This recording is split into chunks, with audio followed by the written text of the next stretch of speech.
भक्तों, आज मैं आपको सुनाने जा रही हूँ भीष्म पंचक व्रत की वह कथा, जिसे 5 दिन लगातार पढ़ने व सुनने मात्र से आपका जीवन सुखमय हो जाएगा। भीष्म पंचक का आरंभ 1 नवंबर से हो रहा है और 5 नवंबर को यह समाप्त होगा।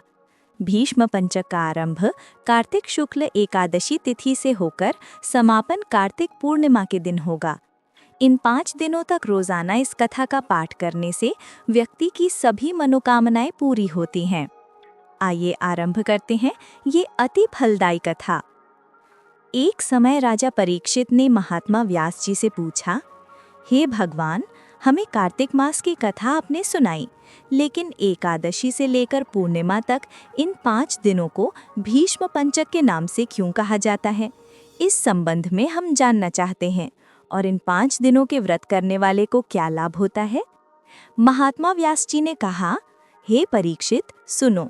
कुछ समय पहले कानपुर में बहुत ही निर्धन सोमेश्वर नाम का ब्राह्मण रहता था। उसका शरीर बहुत ही कमजोर था, परंतु वह भगवान विष्णु का भक्त था। कार्तिक मास में वह रोज गंगा स्नान करता और भगवान विष्णु का पूजन करता। पर एक दिन वह शरीर से पीड़ित होते हुए भी गंगा स्नान करने गया, पर उससे घाटों की सीढ़ियां उतरी नहीं जाती थीं। किसी तरह वह उतरकर गंगा जी तक पहुंच ही गया और गंगा स्नान कर वहीं पर बैठकर संध्योपासना करने लगा। वहीं पर वृद्ध ब्राह्मण के रूप में भगवान अपने भक्त पर कृपा करने के लिए बैठे हुए थे।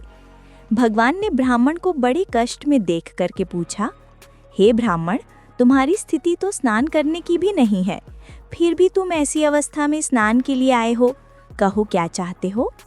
ऐसे वचन सुनकर वृद्ध ब्राह्मण ने कहा, हे भगवान, मैं बहुत गरीब ब्राह्मण हूँ। इसी से लोगों में अपमानित हूँ और तकलीफ पाता हूँ। इसी कारण मैं हमेशा परेशान रहता हूँ। यदि आप कोई उपाय बता सकते हो तो मैं आपकी अपने ऊपर दया समझूंगा। ब्राह्मण के ऐसे वचन को सुनकर भगवान रूपी ब्राह्मण ने कहा, हे ब्राह्मण, सुनो, ये कार्तिक का महीना चल रहा है। इसमें शुक्ल पक्ष की एकादशी से लेकर पूर्णिमा तक यह जो 5 दिन हैं, इनको भीष्म पंचक के नाम से पुकारा जाता है। 5 दिनों में तुम गंगा के पुत्र महात्मा भीष्म को जल दान दो और गंध, अक्षत, पुष्प से उनका पूजन करो और भगवान विष्णु की पूजा तुलसी पुष्प आदि से करो। इससे तुम्हारा सब कष्ट दूर हो जाएगा और तुम अंत में विष्णु लोक में निवास करोगे। हे ब्राह्मण, महाभारत की लड़ाई में जब महात्मा भीष्म शरशैया पर सोए हुए थे, उस वक्त अपने प्रिय अर्जुन को उन्होंने सब प्रकार का राजधर्म, व्यवहार धर्म, ज्ञान धर्म कहा था। उस समय अर्जुन के सखा कृष्ण वहीं पर थे। जब भीष्म से कृष्ण ने कहा कि हे पितामह, जो मनुष्य कार्तिक मास की शुक्ल पक्ष की एकादशी से लेकर पूर्णिमा तक तुम्हारे नाम से जल देगा और तुम्हारी पूजा करेगा, वह पूजा मैं स्वीकार करूंगा और उसके सब कष्ट दूर करूंगा। अतः हे ब्राह्मण, तू इस भीष्म पंचक में महात्मा भीष्म का पूजन कर।